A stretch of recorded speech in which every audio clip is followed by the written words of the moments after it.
Olá, muito bem-vindos ao nosso canal de estudos. Hoje quero ler aqui para vocês a Lei da Lavagem de Capitais, a Lei número 9.613 de 1998. E atenção que temos atualizações de 2026. Então, como de costume, vou colocar aqui para vocês a letra da lei na tela e vocês acompanham comigo. Tudo bem?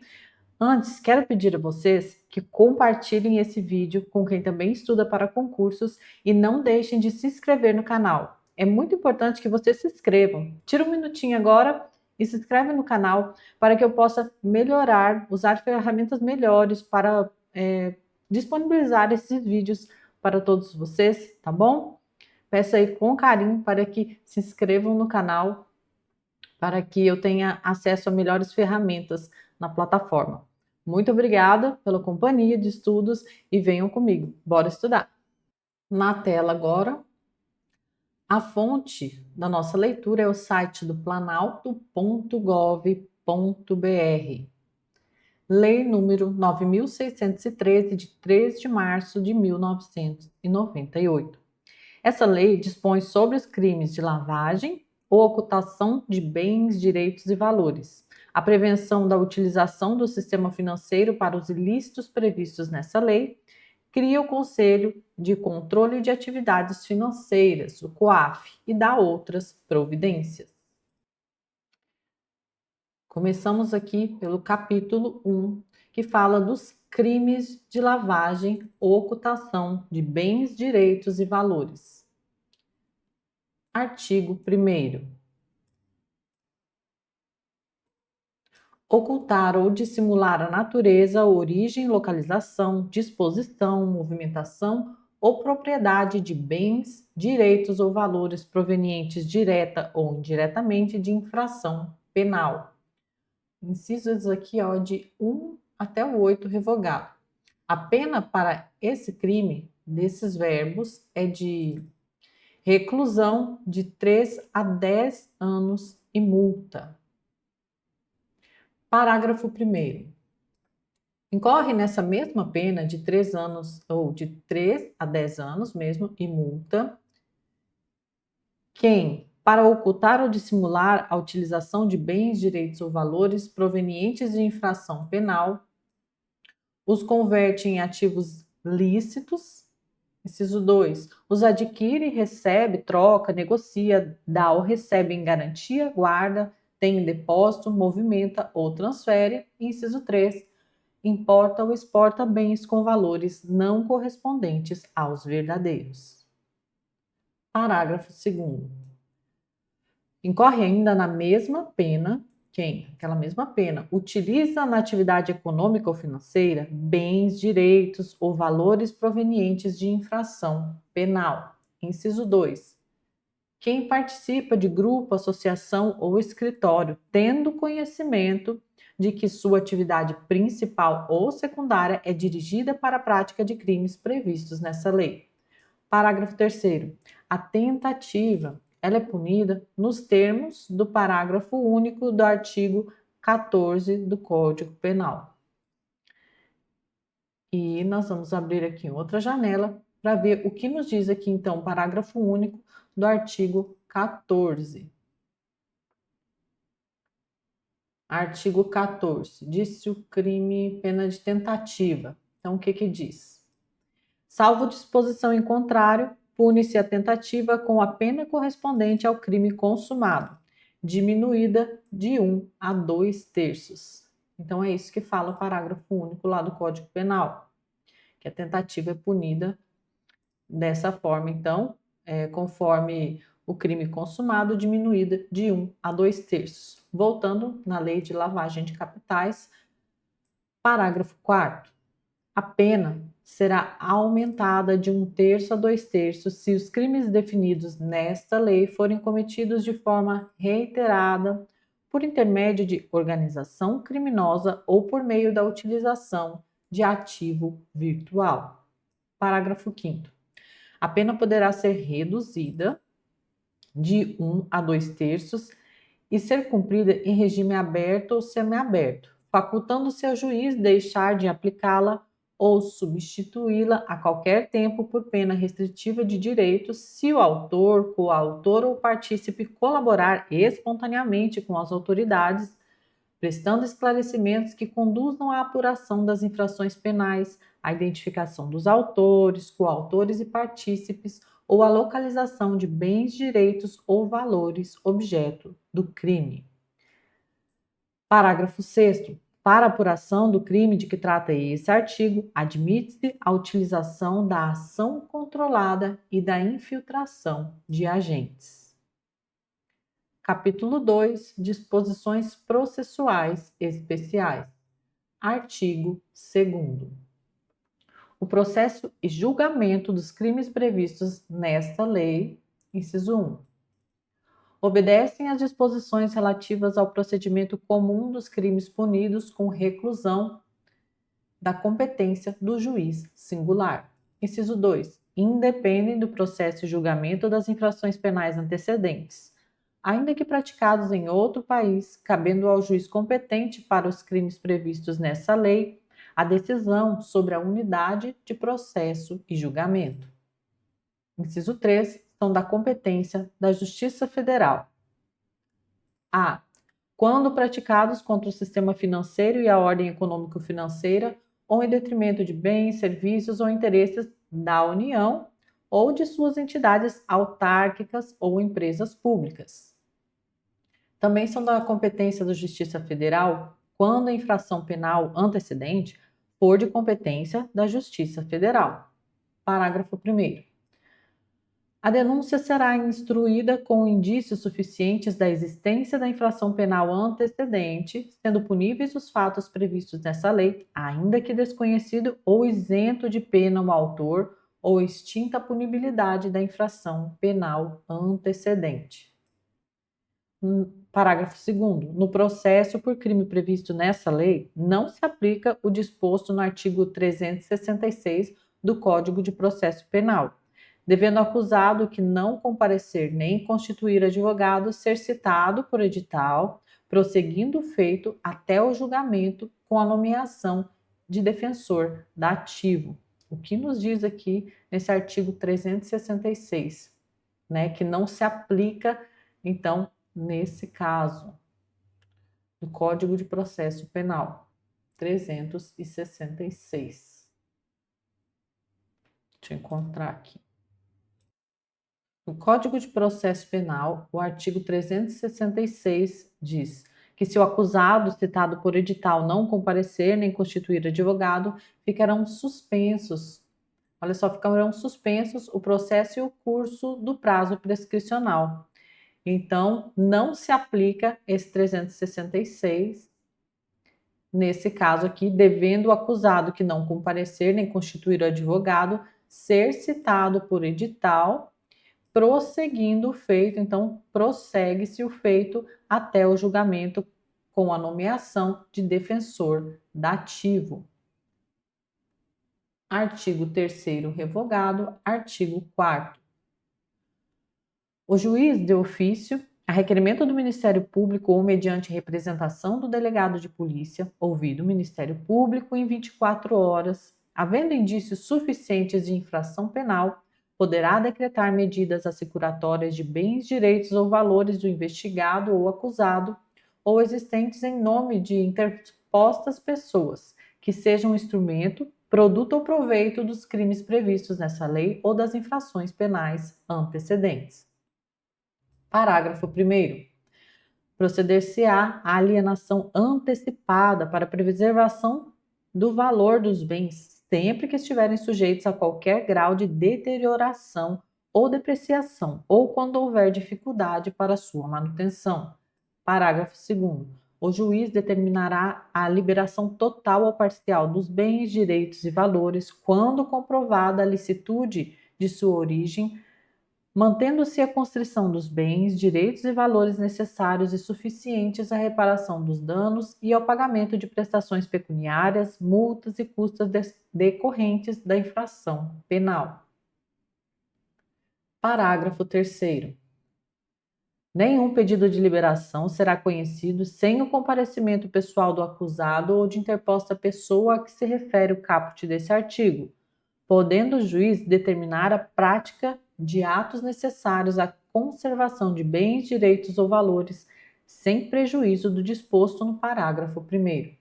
Parágrafo 4º. Poderão ser decretadas medidas assecuratórias sobre bens, direitos ou valores para reparação do dano decorrente da infração penal antecedente ou da prevista nessa lei ou para pagamento de prestação pecuniária, multa e custas. Artigo 4º-A. A alienação antecipada para a preservação de valor de bens sob constrição será decretada pelo juiz de ofício, a requerimento do Ministério Público ou por solicitação da parte interessada, mediante petição autônoma, que será autuada em apartados e cujos autos terão tramitação em separado em relação ao processo principal. Parágrafo 1º. O requerimento da alienação deverá conter a relação de todos os demais bens com a descrição e a especificação de cada um deles, e informações sobre quem os detém e local onde se encontram. Parágrafo 2º. O juiz determinará a avaliação dos bens nos autos apartados e intimará ao Ministério Público. Parágrafo 3º. Feita a avaliação e dirimidas eventuais divergências sobre o respectivo laudo, o juiz, por sentença, homologará o valor atribuído aos bens e determinará, sejam alienados em leilão ou pregão, preferencialmente eletrônico, por valor não inferior a 75% da avaliação. Parágrafo 4º. Realizado o leilão, a quantia apurada será depositada em conta judicial remunerada, adotando-se a seguinte disciplina. Inciso 1. Nos processos de competência da Justiça Federal, a. Os depósitos serão efetuados na Caixa Econômica Federal ou instituição financeira pública mediante documento adequado para essa finalidade. B. Os depósitos serão repassados pela Caixa Econômica Federal ou por outra instituição financeira pública para a conta única do Tesouro Nacional, independentemente de qualquer formalidade, no prazo de 24 horas. E C. Os valores devolvidos pela Caixa Econômica Federal ou por instituição financeira pública serão debitados à conta única do Tesouro Nacional, em subconta de restituição. Inciso 2. Nos processos de competência da Justiça dos Estados e da Justiça do Distrito Federal, a. Os depósitos serão efetuados em instituição financeira designada em lei, preferencialmente pública, de cada estado ou, na sua ausência, em instituição financeira pública da União. B. Os depósitos serão repassados para a conta única de cada estado ou do Distrito Federal na forma da respectiva legislação. Aqui, redação, do inciso 2 e aqui da linha do B de 2026, da nova lei antifacção de 2026. Parágrafo 5º. Mediante ordem da autoridade judicial, o valor do depósito, após o trânsito em julgado da sentença proferida na ação penal, será: inciso 1, redação de 2026. Será, em caso de sentença condenatória, nos processos de competência da Justiça Federal, incorporado definitivamente ao patrimônio da União, e nos processos de competência da Justiça Estadual e da Justiça do Distrito Federal, incorporado ao patrimônio do respectivo ente federativo. Inciso 2. Em caso de sentença absolutória extintiva de punibilidade, colocado à disposição do réu pela instituição financeira, acrescido da remuneração da conta judicial. Parágrafo 6º. A instituição financeira depositária manterá controle dos valores depositados ou devolvidos. Parágrafo 7º. Serão deduzidos da quantia apurada no leilão todos os tributos e multas incidentes sobre o bem alienado, sem prejuízo de iniciativas que, no âmbito da competência de cada ente da federação, venham a desonerar bens sob constrição judicial daqueles ônus. Parágrafo 8º. Feito o depósito a que se refere o parágrafo 4º deste artigo, os autos da alienação serão apensados aos do processo principal. Parágrafo 9º. Terão apenas efeito devolutivo os recursos interpostos contra as decisões proferidas no curso do procedimento previsto nesse artigo. Parágrafo 10. Sobrevindo o trânsito em julgado de sentença penal condenatória, o juiz decretará, conforme o caso, em favor da União, do Estado ou do Distrito Federal, inciso 1, a perda dos valores depositados na conta remunerada e da fiança, inciso 2, a perda dos bens não alienados antecipadamente e daqueles os quais não foi dada a destinação prévia, e inciso 3, a perda dos bens não reclamados no prazo de 90 dias após o trânsito em julgado da sentença condenatória, ressalvado o direito de lesado ou terceiro de boa-fé. Parágrafo 11. Os bens a que se referem os incisos 2 e 3 do parágrafo 10 deste artigo serão adjudicados ou levados a leilão, depositando-se o saldo na conta única do respectivo ente. Parágrafo 12. O juiz determinará ao registro público competente que emita documento de habilitação à circulação e utilização dos bens colocados sob o uso e custódia das entidades a que se refere o caput deste artigo. Parágrafo 13. Os recursos decorrentes da alienação antecipada de bens, direitos e valores oriundos do crime de tráfico ilícito de drogas e que tenham sido objeto de dissimulação e ocultação nos termos dessa lei, permanecem submetidos à disciplina definida em lei específica. Artigo 4º.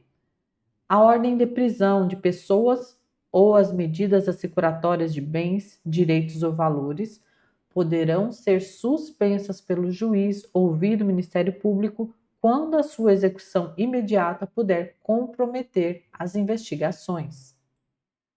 Parágrafo 5º.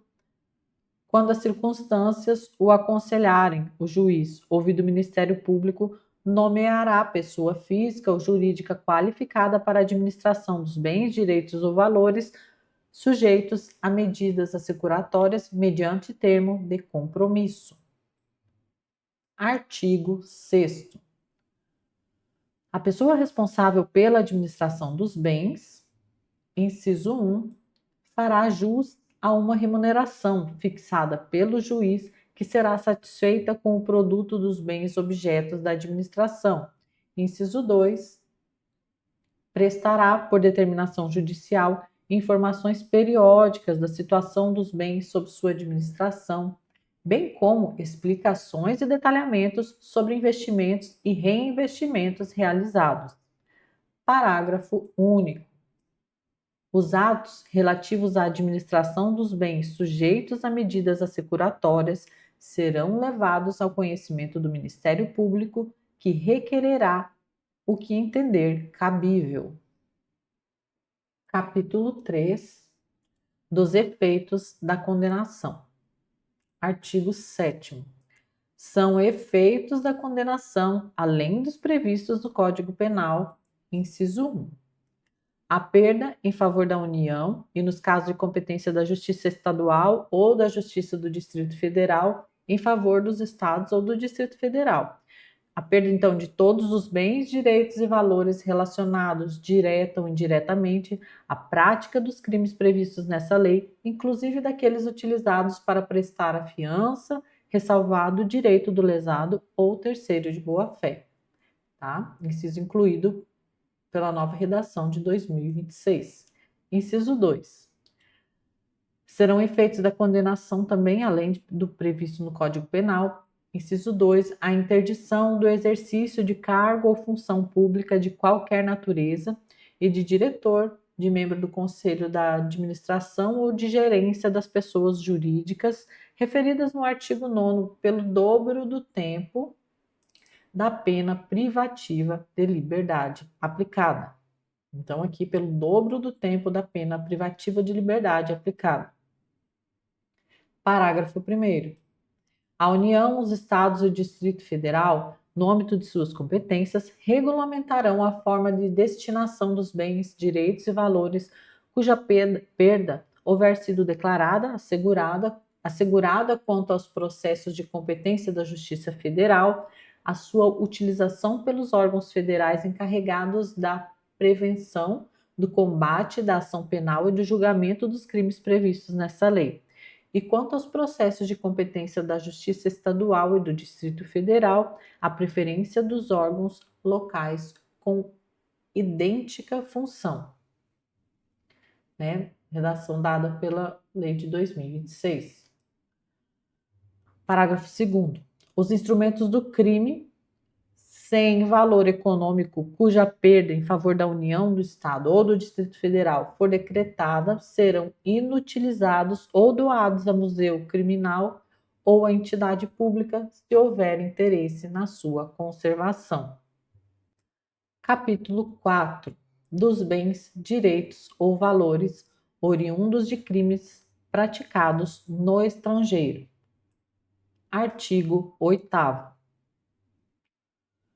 O juiz determinará, na hipótese de existência de tratado ou convenção internacional e por solicitação de autoridade estrangeira competente, medidas assecuratórias sobre bens, direitos ou valores oriundos de crimes descritos no artigo 1º praticados no estrangeiro. Parágrafo 1º. Aplica-se o disposto nesse artigo, independentemente de tratado ou convenção internacional, quando o governo do país da autoridade solicitante prometer reciprocidade ao Brasil. Parágrafo 2º. Na falta de tratado ou convenção, os bens, direitos ou valores privados sujeitos a medidas assecuratórias por solicitação de autoridade estrangeira competente ou os recursos provenientes da sua alienação serão repartidos entre o Estado requerente e o Brasil, na proporção de metade, ressalvado o direito do lesado ou terceiro de boa-fé. Capítulo 5. Das pessoas sujeitas ao mecanismo de controle. Artigo 9º. Sujeitam-se às obrigações referidas nos artigos 10 e 11 as pessoas físicas e jurídicas que tenham, em caráter permanente ou eventual, como atividade principal ou acessória, cumulativamente ou não. Inciso 1. A captação, intermediação e aplicação de recursos financeiros de terceiros em moeda nacional ou estrangeira. Inciso 2. A compra e venda de moeda estrangeira ou ouro como ativo financeiro ou instrumento cambial. Inciso 3. A custódia, emissão, distribuição, liquidação, negociação, intermediação ou administração de títulos ou valores mobiliários. Parágrafo único. Sujeitam-se às mesmas obrigações. Inciso 1. As bolsas de valores, as bolsas de mercadorias ou futuros e os sistemas de negociação do mercado de balcão organizado. Inciso 2. As seguradoras, as corretoras de seguros e as entidades de proveniência complementar ou de capitalização. Inciso 3. As administradoras de cartões de credenciamento ou cartões de crédito, bem como as administradoras de consórcios para aquisição de bens ou serviços. Inciso 4. As administradoras ou empresas que se utilizem de cartão ou qualquer outro meio eletrônico, magnético ou equivalente que permita a transferência de fundos. Inciso 5. As empresas de arrendamento mercantil, as empresas de fomento comercial e as empresas simples de crédito. Inciso 6. As sociedades que, mediante sorteio, método assemelhado, exploração de loterias, inclusive de apostas de cota fixa, ou outras sistemáticas de captação de apostas com pagamentos de prêmios, realizem distribuição de dinheiro, de bens móveis, de bens imóveis e outras mercadorias ou serviços, bem como concedam descontos na sua aquisição ou contratação. Inciso 7. as filiais ou representações de entes estrangeiros que exerçam no Brasil qualquer das atividades listadas nesse artigo, ainda que de forma eventual. Inciso 8. As demais entidades cujo funcionamento dependa de autorização de órgão regulador dos mercados financeiro, de câmbio, de capitais e de seguros. Inciso 9. As pessoas físicas ou jurídicas, nacionais ou estrangeiras, que operem no Brasil como agentes, dirigentes, procuradoras, comissionárias ou por qualquer forma representem interesses de ente estrangeiro que exerça qualquer das atividades referidas neste artigo. Inciso 10. As pessoas físicas ou jurídicas que exerçam atividade de promoção imobiliária ou compra e venda de imóveis. Inciso 11. As pessoas físicas ou jurídicas que comercializem joias, pedras e metais preciosos, objetos de arte e antiguidades. Inciso 12. As pessoas físicas ou jurídicas que comercializem bens de luxo ou de alto valor, intermediem a sua comercialização ou exerçam atividades que envolvam grande volume de recursos em espécie. Inciso 13. As juntas comerciais e os registros públicos. Inciso 14. As pessoas físicas ou jurídicas que prestem, mesmo que eventualmente, serviços de assessoria, consultoria, contadoria, auditoria, aconselhamento ou assistência de qualquer natureza em operações A. De compra e venda de imóveis, estabelecimentos comerciais ou industriais ou participações societárias de qualquer natureza. B. De gestão de fundos, valores mobiliários ou outros ativos. C. De abertura ou gestão de contas bancárias, de poupança, investimento ou de valores mobiliários. D. De criação, exploração ou gestão de sociedades de qualquer natureza, fundações, fundos fiduciários ou estruturas análogas. E. Financeiras, societárias ou imobiliárias. E F. De alienação ou aquisições de direitos sobre contratos relacionados a atividades desportivas ou artísticas profissionais. Inciso 15. Pessoas físicas ou jurídicas que atuem na promoção, intermediação, comercialização, agenciamento ou negociação de direitos de transferência de atletas, artistas ou feiras, exposições ou eventos similares. Inciso 16. As empresas de transportes e guarda de valores. Inciso 17. As pessoas físicas ou jurídicas que comercializem bens de alto valor de origem rural ou animal ou intermediem a sua comercialização. E 18. As dependências no exterior das entidades mencionadas neste artigo por meio de sua matriz no Brasil, relativamente a residentes no país. Inciso 19. As prestadoras de serviço de ativos virtuais.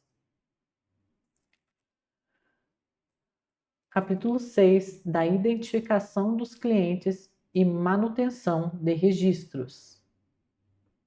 Artigo 10. As pessoas referidas no artigo 9º, inciso 1, identificarão seus clientes e manterão cadastro atualizado nos termos de instruções emanadas das autoridades competentes. 2.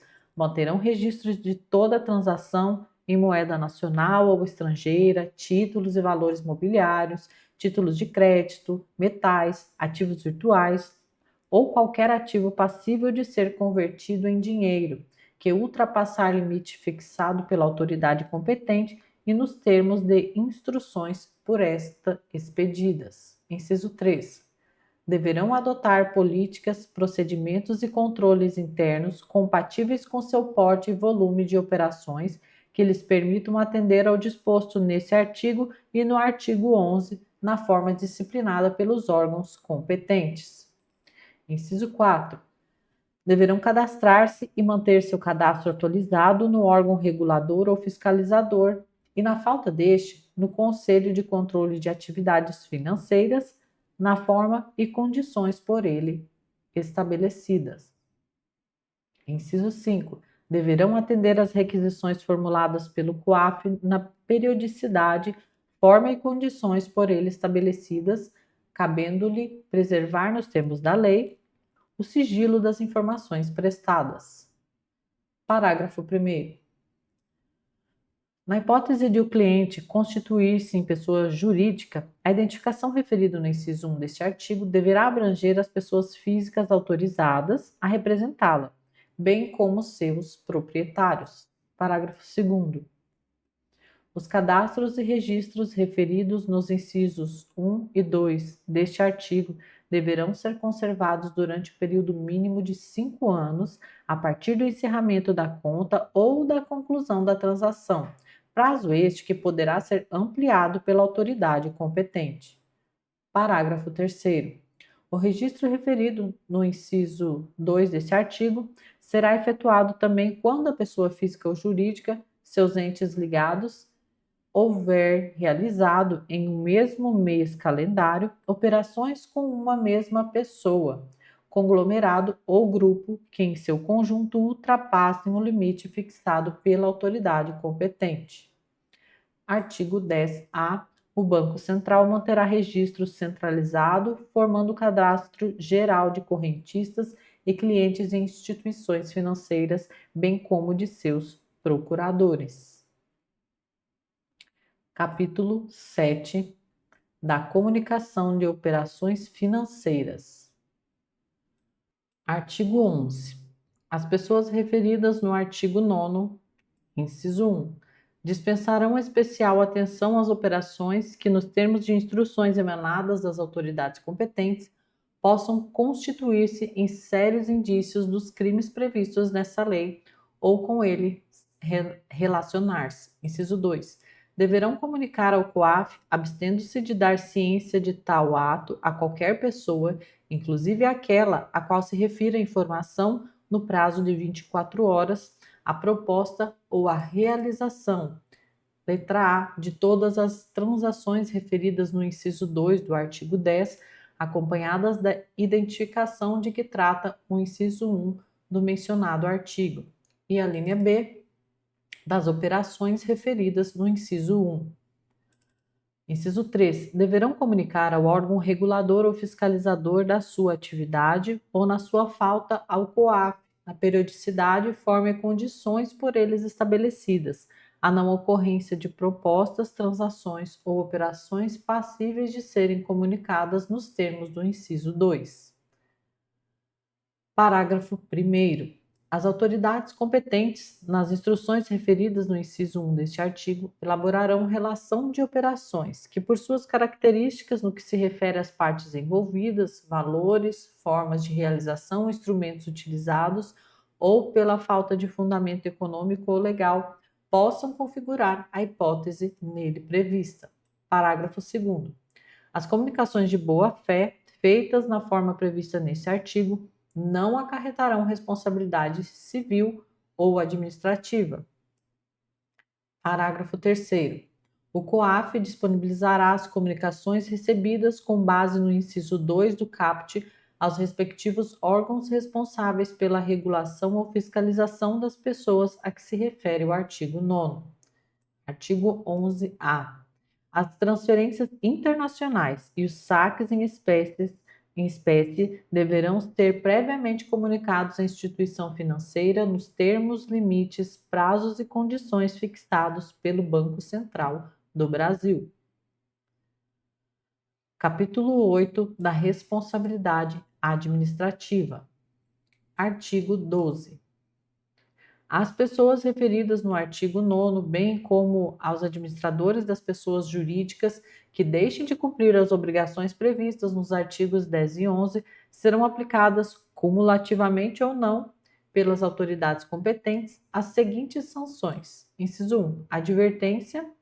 Inciso 2, multa pecuniária variável não superior, letra A, ao dobro do valor da operação, B, ao dobro do lucro real obtido ou que presumivelmente seria obtido pela realização da operação, ou C, ao valor de 20 milhões de reais.